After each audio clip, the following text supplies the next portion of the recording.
بسم اللہ الرحمن الرحیم۔ السلام علیکم۔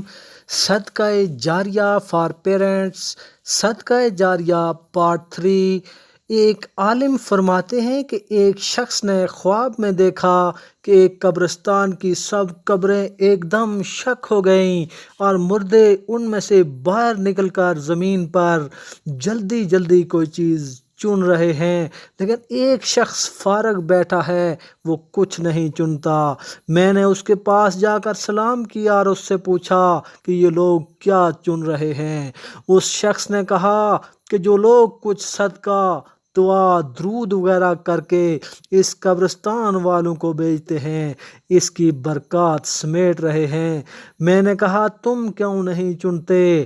اس نے کہا مجھے اس وجہ سے استثنا ہے کہ میرا ایک لڑکا ہے جو فلاں بازار میں جلابیہ حلوے کی ایک قسم ہے جو منہ کو چپک جاتی ہے بیچا کرتا ہے۔ وہ روزانہ مجھے ایک قرآن شریف پڑھ کر بخشتا ہے۔ میں صبح کو اٹھ کر اس بازار میں گیا، میں نے ایک نوجوان دیکھا کہ وہ جلابیہ فروخت کر رہا ہے اور اس کے ہونٹ ہل رہے ہیں۔ میں نے پوچھا تم کیا پڑھ رہے ہو؟ اس نے کہا میں روزانہ ایک قرآن پاک ختم کر کے اپنے والد کو ہدیہ پیش کرتا ہوں۔ اس قصہ کے عرصہ کے بعد میں نے ایک مرتبہ پھر اس قبرستان کے آدمیوں کو اسی طرح چنتے ہوئے دیکھا اور اس مرتبہ اس شخص کو بھی چنتے ہوئے دیکھا جس سے پہلی مرتبہ بات ہوئی تھی۔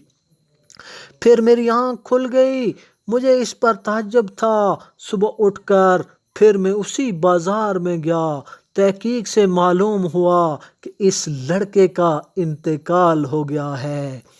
حضرت صالح مروی رحمۃ اللہ علیہ فرماتے ہیں کہ ایک مرتبہ جمعہ کی شب میں آخر رات میں جامع مسجد جا رہا تھا تاکہ صبح کی نماز وہاں پڑھوں۔ صبح میں دیر تھی، راستے میں ایک قبرستان تھا، وہاں ایک قبر کے قریب بیٹھ گیا۔ بیٹھتے ہی میری آنکھ لگ گئی، میں نے خواب میں دیکھا کہ سب قبریں شک ہو گئیں اور ان میں سے مردے نکل کر آپس میں ہنسی خوشی باتیں کر رہے ہیں۔ ان میں سے ایک نوجوان بھی قبر سے نکلا جس کے کپڑے میلے اور وہ مغموم سا ایک طرف بیٹھ گیا۔ تھوڑی دیر میں آسمان سے بہت سے فرشتے اترے جن کے ہاتھوں میں خوان تھے، جن پر نور کے رومال ڈھکے ہوئے تھے۔ وہ ہر شخص کو ایک خوان دیتے تھے اور جو خوان لے لیتا تھا وہ اپنی قبر میں چلا جاتا تھا۔ جب سب لے چکے تو یہ جوان بھی خالی ہاتھ اپنی قبر میں جانے لگا۔ میں نے اس سے پوچھا کہ کیا بات ہے، تم اس قدر غمگین کیوں ہو اور یہ خوان کیسے تھے؟ اس نے کہا یہ خوان ان ہدایہ کے تھے جو زندہ لوگ اپنے مردوں کو بھیجتے ہیں۔ میرے کوئی اور تو ہے نہیں جو بھیجے، ایک والدہ ہے مگر وہ دنیا میں پھنس کر رہ گئی۔ اس نے دوسری شادی کر لی ہے، وہ اپنے خاوند میں مشغول رہتی ہے، مجھے کبھی بھی یاد نہیں کرتی۔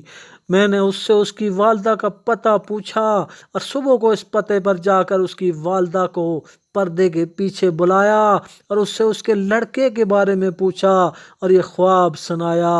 اس عورت نے کہا کہ بے شک وہ میرا لڑکا تھا، میرے جگر کا ٹکڑا تھا، میری گود اس کا بستر تھا۔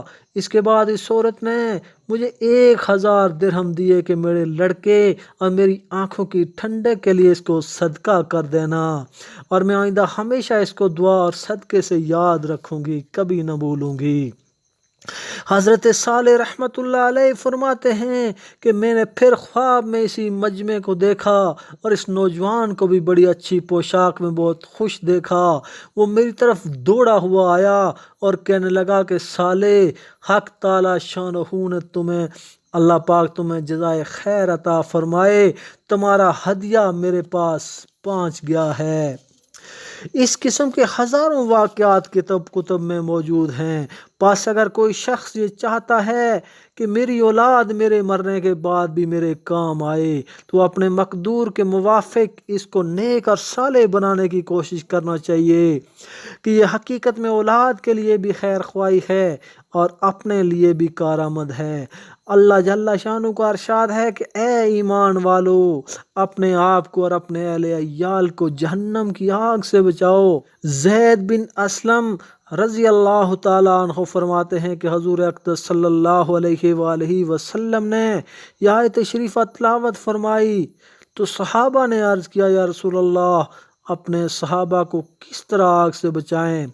تو حضور اقدس صلی اللہ علیہ وآلہ وسلم نے فرمایا ان کے ایسے کاموں کو ان کا حکم کرتے رہو جس سے اللہ جل شانہ راضی ہوں، اور ایسی چیزوں سے روکتے رہو جو اللہ تعالیٰ کو ناپسندیدہ ہوں۔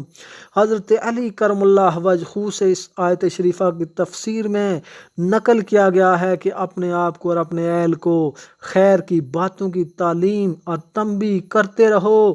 حضور اقدس صلی اللہ علیہ وآلہ وسلم کا ارشاد نقل کیا گیا ہے، اللہ جل شانہ اس باپ پر رحم کرے جو اولاد کی اس بات میں مدد کرے کہ وہ باپ کے ساتھ نیکی کا برتاؤ کرے، یعنی ایسا برتاؤ اس سے نہ کرے جس سے نافرمانی کرنے لگے۔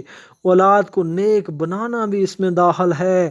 اگر وہ نیک نہ ہوگی تو پھر والدین کے ساتھ جو کرے وہ برمحل ہے۔